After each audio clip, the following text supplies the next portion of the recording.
depan kita. Dan dengan 3 langkah ini pada akhirnya Musa memutuskan untuk melangkah di dalam ketakutan. Dia tetap takut seperti kita pun keluar dari tempat ini. Mungkin kita pun juga tetap takut. Tetapi hari ini ada keputusan untuk saya tetap mau melangkah. Sama-sama katakan saya mau melangkah. Karena kita percaya yang menyertai kita adalah Tuhan. Dan hari ini saya mau melanjutkan, ini sebuah seri yang Tuhan taruh dalam hati saya. Kita kembali mau belajar dari kehidupan dan perjalanan Musa dengan orang Israel. Hari ini saya berikan judul dari khotbah pada ibadah ini dengan judul Mujizat di Tengah Ketakutan. Ulangin 1, 2, 3, mujizat di tengah ketakutan. Baca sama-sama Keluaran 14 ayatnya yang ke-21 sampai 22. Doa saya setiap saudara yang hadir di ibadah ini pulang mendapatkan mujizat dari Tuhan. Keluaran 14 ayat 21 sampai 22 baca sama-sama karena hanya 2 ayat. 1, 2, 3. Lalu apa? Musa mengulurkan tangannya ke atas laut dan semalam-malaman itu Tuhan menguakkan air laut dengan perantaran angin timur yang keras. Membuat laut itu menjadi apa? Tanah kering, maka terbelahlah dua-dua lebih keras. Demikianlah orang Israel berjalan dari tengah-tengah laut di tempat apa? Yang kering. Sedang di kiri dan di kanan mereka air itu sebagai tembok bagi mereka. Saudara, kita semuanya tahu tentang mujizat ini. Di mana Tuhan membelah laut buat orang Israel. Di mana kita lihat bahwa di saat Musa mengangkat tangannya dan mengangkat tongkatnya yang ada di tangannya itu. Di situ Tuhan membelah laut terberau buat mereka. Sehingga orang Israel tidak jadi ditangkap oleh orang Mesir. Tetapi orang Israel masuk ke tanah perjanjian. Saudara, kita melihat bahwa dalam kehidupan Musa ada banyak mujizat. Dan mujizat terbesar yang dia lakukan adalah di mana dia membelah laut terberau ini. Tetapi tidak menutupi sebuah fakta bahwa banyak ketakutan yang sebelumnya dia harus hadapi. Di mana di saat dia dipanggil, dia pun takut. Dan akhirnya dia melangkah. Bertemu dengan Firaun pun dia takut. Kenapa? Karena Firaun yang memerintah adalah Firaun yang baru. Yang menurut tradisi adalah sepupu dari Musa sendiri.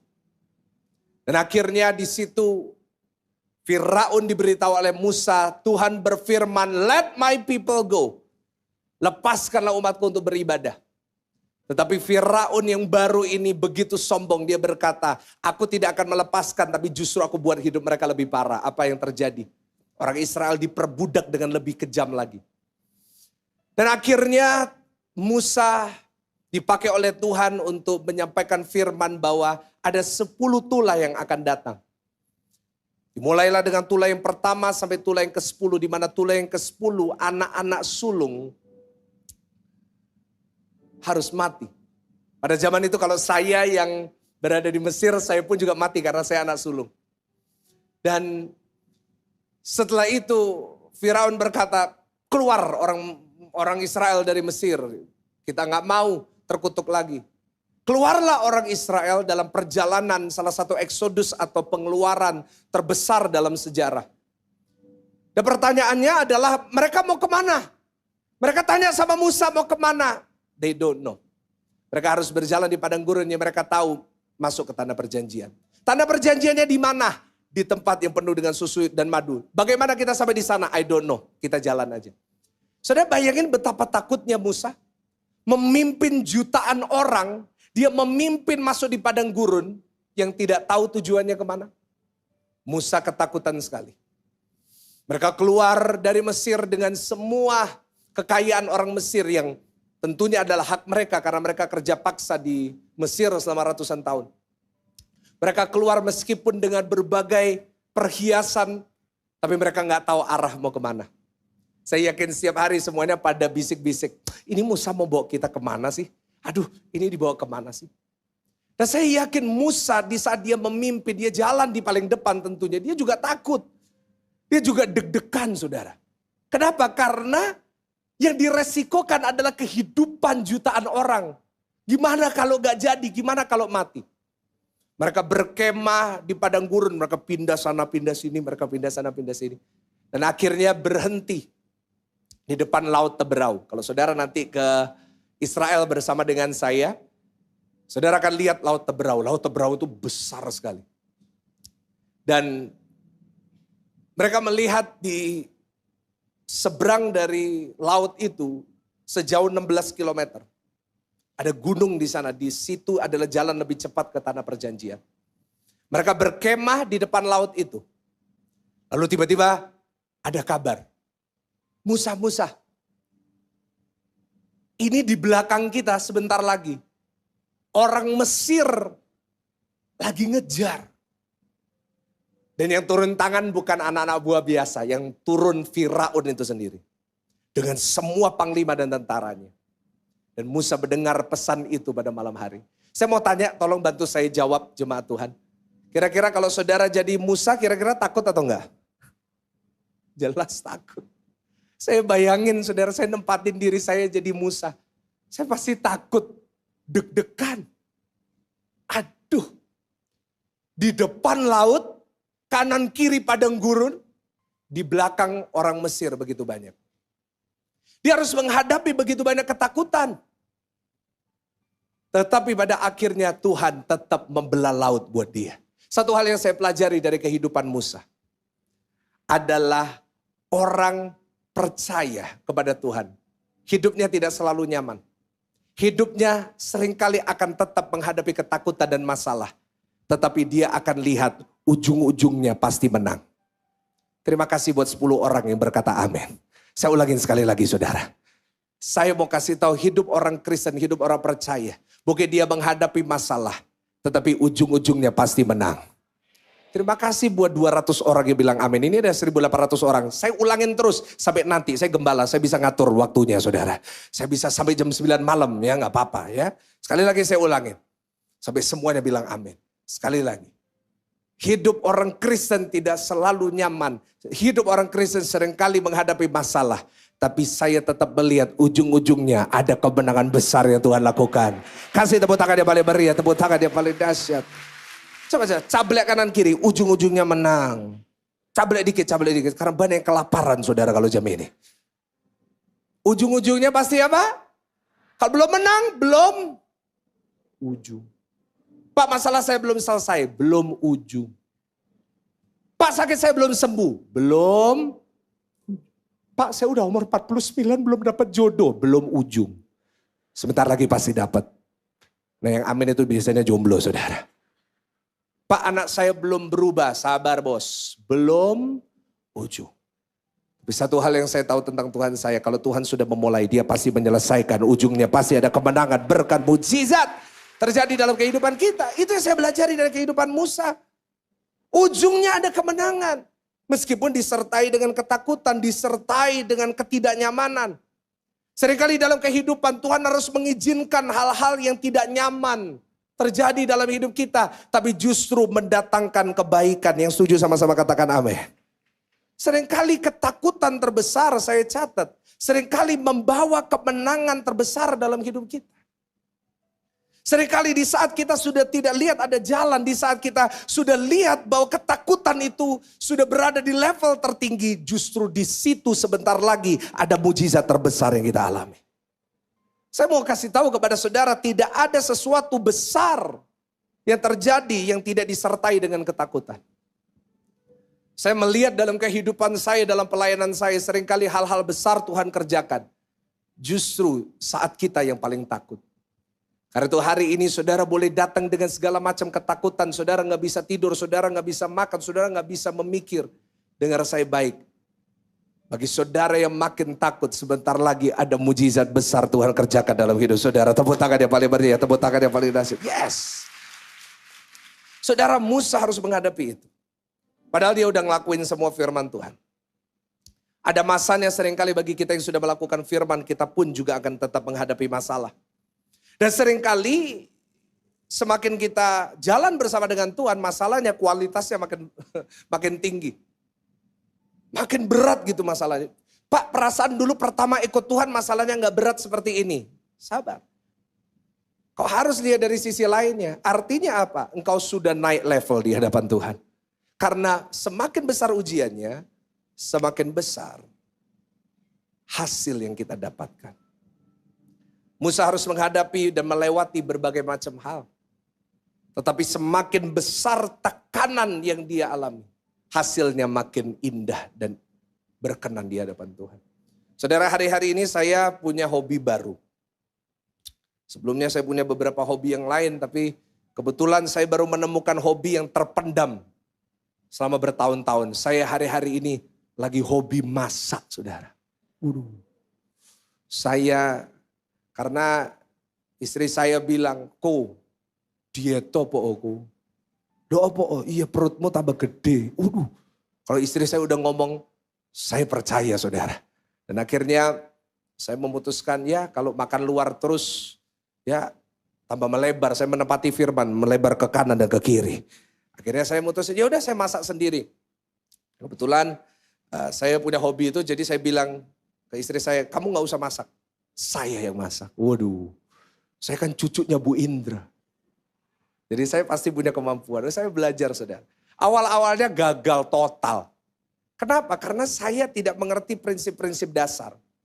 Saya nyalain komentaran. Coba buka ayat 14. 13-14, perhatikan di sini. Musa baru buat salah satu speech yang terbaik dia. "Jangan takut.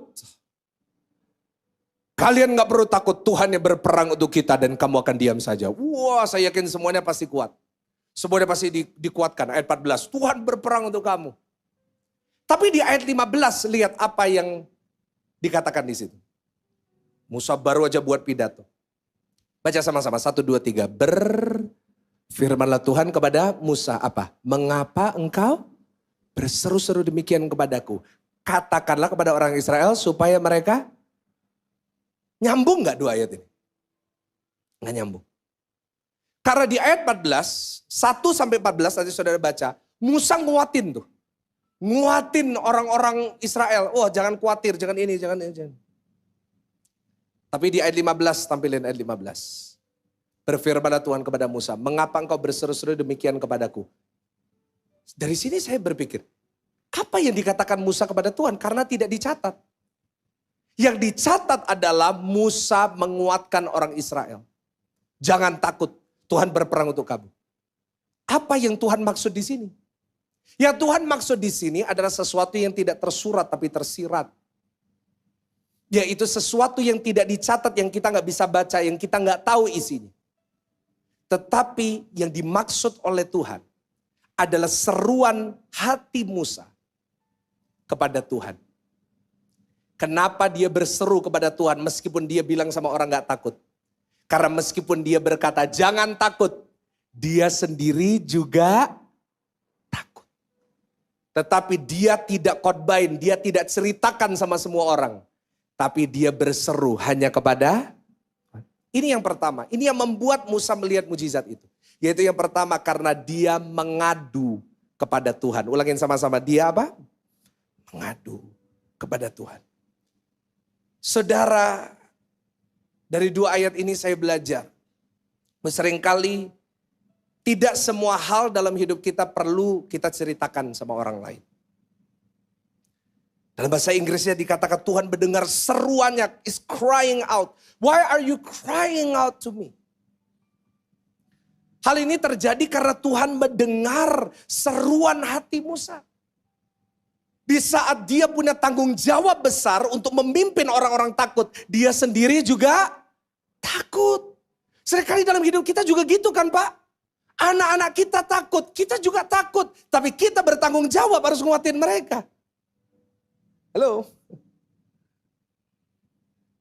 Tetapi Musa membuat keputusan yang tepat di saat dia menghadapi ketakutan itu, memimpin orang yang takut. Dia tidak menceritakan ke semua orang ketakutannya, tetapi dia mengadu kepada siapa? Tuhan. Dalam hatinya dia berdoa dan mengadu kepada Tuhan. Saudara, ini adalah satu hal yang penting yang harus kita pelajari. Ini satu hal yang Tuhan singkapkan kepada saya. Bahwa Musa bisa mengalami mujizat itu karena dia punya kebiasaan mengadu kepada Tuhan. Di dalam Alkitab dicatat banyak macam doa. Doa itu banyak macamnya. Banyak.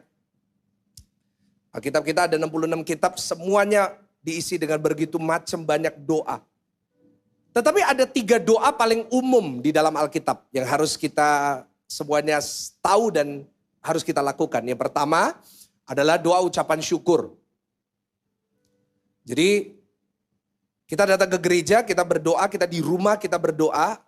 Ini yang harus jadi utama. Doa apa, saudara? Coba senggol kanan kiri, mengucap syukur, mengucap syukur. Yaitu kita bersyukur tentang apa yang Tuhan sudah berikan buat kita. Jangan pernah lupa ini. Kita bersyukur buat suami kita. Bersyukur buat istri kita. Nggak ada yang amin, ya udah nggak apa-apa saudara ya. Itu aminnya terpaksa Bapak Ibu ya. Kita bersyukur buat anak-anak kita. Bersyukur buat orang tua kita. Bersyukur buat gereja kita. Bersyukur buat semua hal yang baik dalam hidup kita. Karena kita tahu kalau hal baik terjadi dalam hidup kita bukan karena kuat gagah kita. Tapi semuanya karena Tuhan. Kasih tepuk tangan buat Tuhan dulu ya. Harus berdoa ucapan syukur. Nah yang kedua ada yang namanya doa permohonan. Yaitu kita doa minta sama Tuhan. Ini doa yang paling sering dinaikkan sama orang Kristen. Yaitu doa minta, mohon. Ada orang datang ke gereja, duduk udah memohon sama Tuhan. Tuhan tolong selesaikan ini, selesaikan ini. Tapi kalau doa permohonan ingat kata mohon. Bukan nagih sama Tuhan. Atau ngancem Tuhan. Tuhan kalau gak bisa Tuhan turun saya naik. Gak boleh. Doa mohon artinya apa? Tuhan kalau boleh Tuhan tolong saya. Tuhan kalau boleh Tuhan sembuhkan saya. Saya selalu kalau doain orang seperti itu. Saya sering diminta doa sama jemaat. Saya selalu bilang Tuhan kalau boleh. Nah itu menurut saya bagus. Kita coba, wah pasti. No. Tuhan kalau boleh. Tuhan sembuhkan. Tuhan kalau boleh. Itu bagus, kita mohon sama Tuhan. That's good. Yang ketiga ada yang namanya doa penyembahan. Itu yang kita naikkan. Doa penyembahan adalah kita mengagungkan Tuhan. Kita gak bersyukur, kita gak minta, tapi kita cuma meninggikan Tuhan. Kita memuji Tuhan. Kita bilang, oh Tuhan itu hebat, Tuhan itu dahsyat, Tuhan itu luar biasa, Tuhan itu melakukan ini, dan itu. 3 ini paling banyak dan 3 ini harus ada di dalam ibadah kita. Jangan sampai di gereja kita cuma minta, nagih. Kita harus ada itu. Ada satu lagi, yaitu doa nasar. Yaitu kita doa bernasar sama Tuhan. Ngerti nasar itu janji sama Tuhan. Tuhan kalau Tuhan tolong saya akan, nah itu nasar. Ada orang gini, Tuhan kalau saya nanti sembuh, orang sakit nih ya. Nanti kalau saya sembuh, saya mau pelayanan. Nah gitu. Tapi biasanya udah sembuh ngilang saudara. Nah itu biasanya seperti itu. Nah Tuhan kalau Tuhan bantu saya dalam bisnis ini. Nanti saya akan melakukan ini. Nah udah itu udah biasa. Nah tetapi ada satu doa yang seringkali kita lupa. Yang dilakukan sama Musa. Musa bukan bersyukur. Tentunya dia gak tahu dia mau bersyukur apa. Dia lagi dalam ketakutan. Tentunya dia ada bagian memohonnya. Tetapi yang dia naikkan ada yang namanya doa pengaduan. Ulangin sama-sama. Doa apa saudara? Pengaduan. Yaitu dia ngadu sama Tuhan. Dia bilang sama Tuhan, Tuhan ini Mesir di belakang Tuhan. Tuhan mati kita Tuhan kalau Tuhan gak tolong. Tuhan aku gak tahu apa yang harus aku lakukan. Itu ngadu sama Tuhan. Itu yang sering saya bawa sama Tuhan. Tuhan I don't know what to do. Tuhan I don't know how to do this. Saya gak tahu gimana saya bisa ngelakuin ini. Saudara di doa pagi kita lagi bahas tentang Mazmur. Kita udah sampai di Mazmur 33. Di Mazmur yang kita pelajari selama ini Mazmurnya Daud. Dan di dalam Mazmur Daud yang sering kita pelajari di doa pagi. Itu kebanyakan dari doa itu adalah doa pengaduan yang saya maksud. Dia ngadu sama Tuhan. Dia lapor nih sama Tuhan.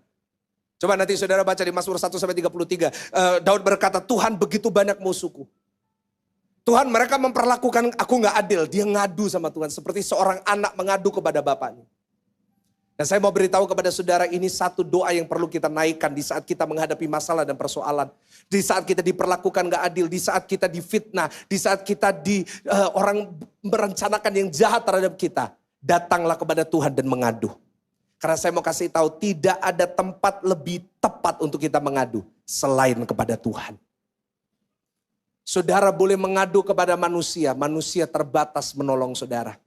Tapi kalau saudara mengadu kepada Tuhan, Tuhan yang turun tangan menolong saudara, membelah laut dalam kehidupan saudara. Yang setuju katakan amin. Dikatakan Musa cried out to God. Dia berseru-seru, mungkin dia melampiaskan semua isi hatinya kepada Tuhan. Karena dia gak kuat. Kalau saya boleh kasih kata sederhananya Bapak Ibu, saya buat lebih simpel lagi. Doa pengaduan itu seperti apa? Doa ngadu sama Tuhan itu, dia sedang curhat sama Tuhan. Ulangin sama-sama, curhat. Tanya kanan kiri, sering curhat gak? Sering curhat gak? Tahu curhat? Istilah hari-hari ini keren, curcol. Apa curcol itu? Curhatan colongan. Jadi dikit-dikit apa-apa ceritain masalahnya. Bapak Ibu dengar saya baik, saya sebagai gembala di sini. Saya mengingatkan jemaat yang datang. Saya diberi tanggung jawab itu. Jangan sembarangan curhat sama orang. Jangan biasakan suka curhat sama orang. Atau curcol sama orang. Ya, saya sering hari-hari ini lihat. Banyak bapak-bapak suka curhat. Curhatnya bukan sama istrinya tapi sama istri orang. Istri-istri juga curhat sama suami orang. Hati-hati ya. Suka curhat-curhat. Banyak ibu-ibu suka curhat tentang suaminya sama teman-temannya. Tahu nggak? Aduh bojoku tuh panuan loh. Why gitu? Kadang-kadang hal-hal yang nggak perlu kita ngomongin. Kita ngomongin istri kita. Aduh Pak ya, bro, aduh bojoku tuh ya. Kalau ngomong kayak radio rusak. Aduh cerewet esor. Why? Ngapain kita umbar-umbarkan? Pada ibu-ibu cerita sama teman-temannya. Aduh anakku ini kok gak terlalu pinter ya. Kenapa ya menurutmu? Untuk gak dijawab. Ya siapa dulu mamanya? Saya catat, ingat tidak semua orang itu adalah tempat aman untuk kita curhati. Hati-hati. Harus hati-hati kepada siapa kita cerita. Banyak tempat gak aman. Karena survei membuktikan 90% orang yang dengar cerita kita gak ngurus, gak peduli. Kelihatannya cuma gini. Oh ya, kasihan. Tapi mereka gak peduli sebenarnya. 5% nyukurin, kapok, syukur. 5% baru peduli, itu keluarga biasanya. Karena itu engkau harus hati-hati. Kalau saudara bisa, gak perlu curhat sama orang. Tapi kalau gak kuat, cari orang yang imannya kuat. Cari hamba Tuhan, cari saya. Cari tim pastoral kita. Kami bisa melayani saudara. Tapi kalau saudara sampai curhat ke orang yang salah, sangat berbahaya. Ngadu ke orang yang salah sangat berbahaya. Dan ingat, ada satu hal yang saya perlu ingatkan kepada jemaat juga. Sosial media bukan tempat untuk curhat. Ulangin sama-sama 1, 2, 3. Sosial media bukan tempat untuk hati-hati. Dikit-dikit posting di sosial media. Ibu-ibu suaminya di luar kota kedinginan sore-sore hujan-hujan posting di story. Aduh dingin-dingin. Aduh dingin banget aku kesepian. Terus ada suaminya, ada suami orang reply DM reaction. Adem ya, tak selimuti ya. Aduh, najis. Banyak orang suka curhat di sosial media. Aduh, aku kesepian. Aduh, aku ngalamin masalah. Aduh, kadang-kadang kalau saya lihat ngeri. Suami-suami kecewa sama istrinya. Biasanya suami-suami laki-laki gitu. Kalau kecewa ke cewek. Jangan pura-pura gak dengar Pak. Ya. Kalau kecewa ke cewek. Posting di story. Curhatnya sama anaknya. Dia pikir gak apa-apa aku cerita sama anakku. Yang dia tidak tahu anaknya menghadapi masalah yang lain. Ya ditambah dengan masalah ibunya yang membuat dia akhirnya depresi.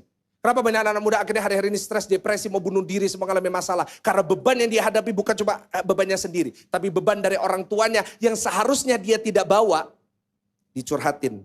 Sehingga anak-anak itu yang dengar masalah orang tuanya, mereka makin tertekan. Karena itu saya kalau nerima konseling dari orang tua, anaknya saya suruh keluar.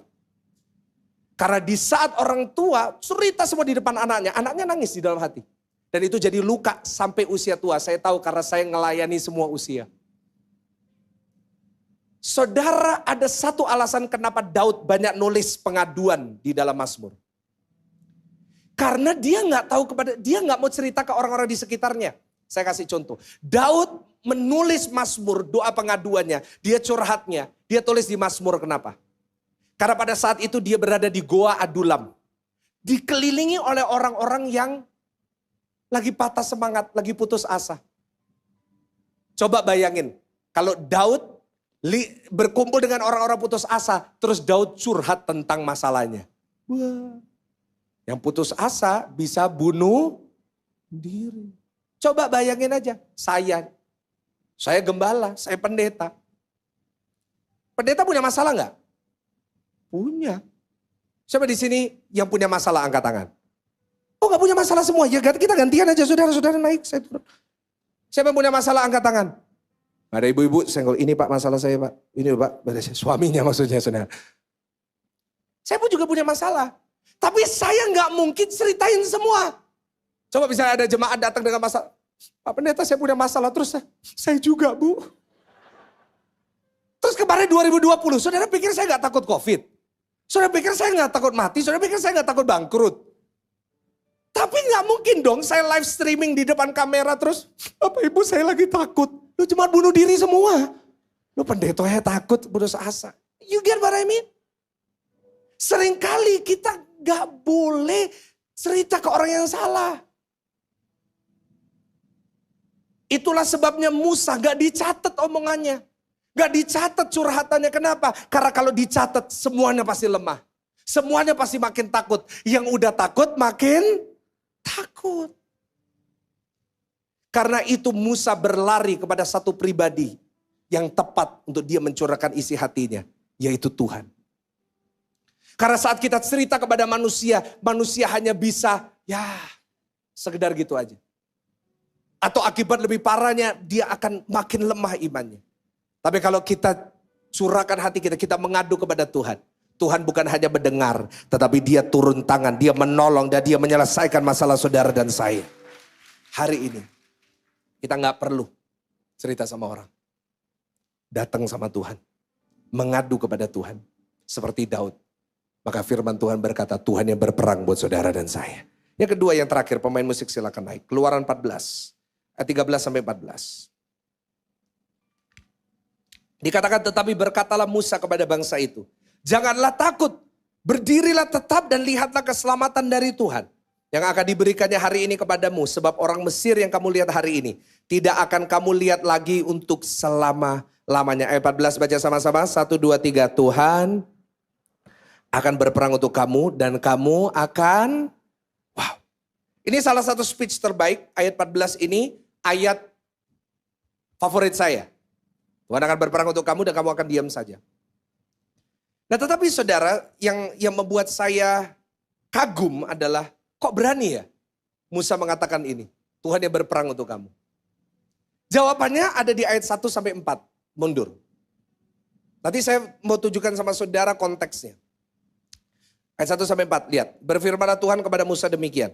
Katakanlah kepada orang Israel supaya mereka balik kembali dan berkemah di depan Pi Hahirot antara Migdol dan laut. Tepat di depan Baal Zephon berkemahlah kamu di tepi laut. Maka Firaun akan berkata tentang orang Israel. Mereka telah sesat di negeri ini. Padang gurun telah mengurung mereka. Ayat 4 baca sama-sama. 1, 2, 3. Aku akan apa?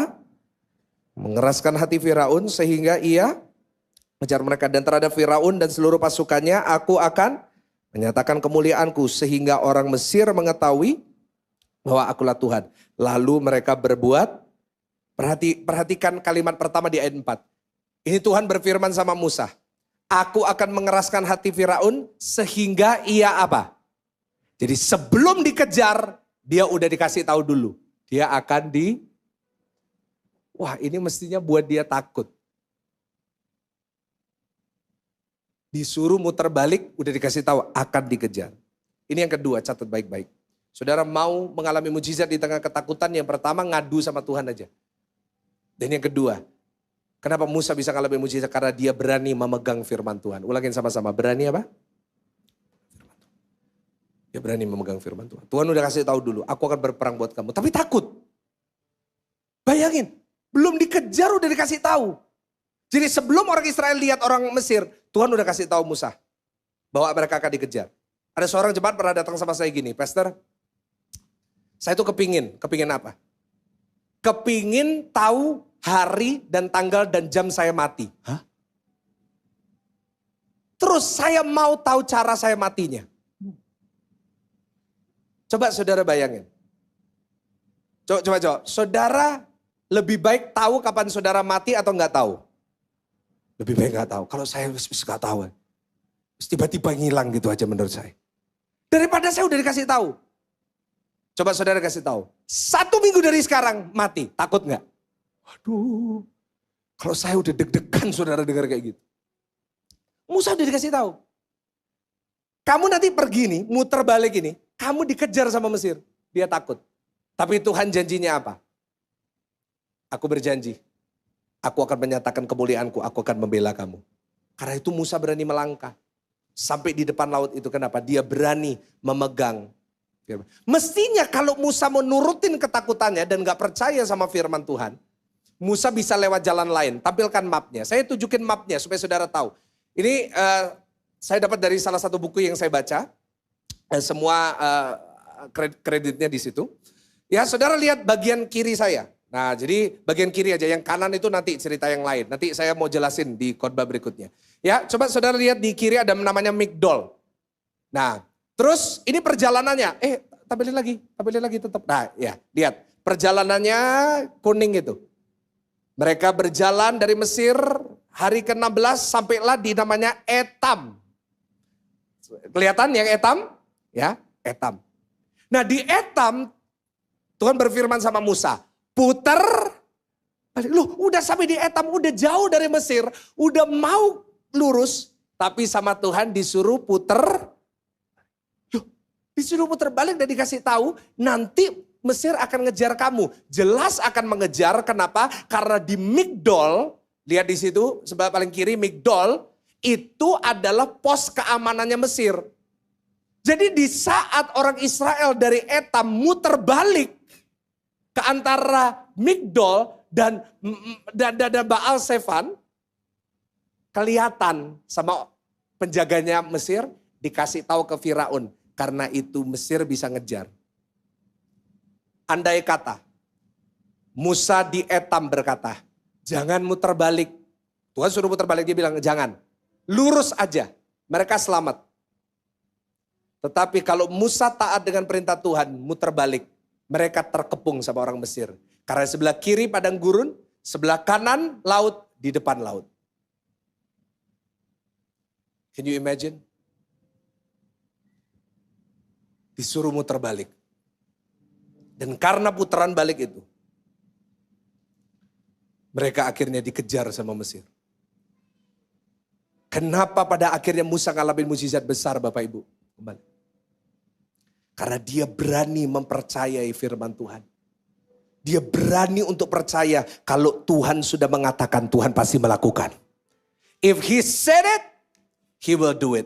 Ulangi sama-sama dengan saya. Satu, if he said it, he will do it. Kalau dia sudah mengatakan, kalau dia udah janji, pasti Tuhan melakukan. Kasih tepuk tangan yang paling meriah, tepuk tangan yang paling dahsyat. Dan saat dia taat, Tuhan benar-benar melakukan apa yang dia katakan. Bapak Ibu hari ini, beranilah untuk percaya akan firman Tuhan, hidupmu akan bebas dari ketakutan. Malah engkau akan lihat mujizat besar. Jangan lupa bahwa firman Tuhan memerintahkan kita. Serahkanlah segala kekhawatiranmu kepada Tuhan. Kapan kita bisa berserah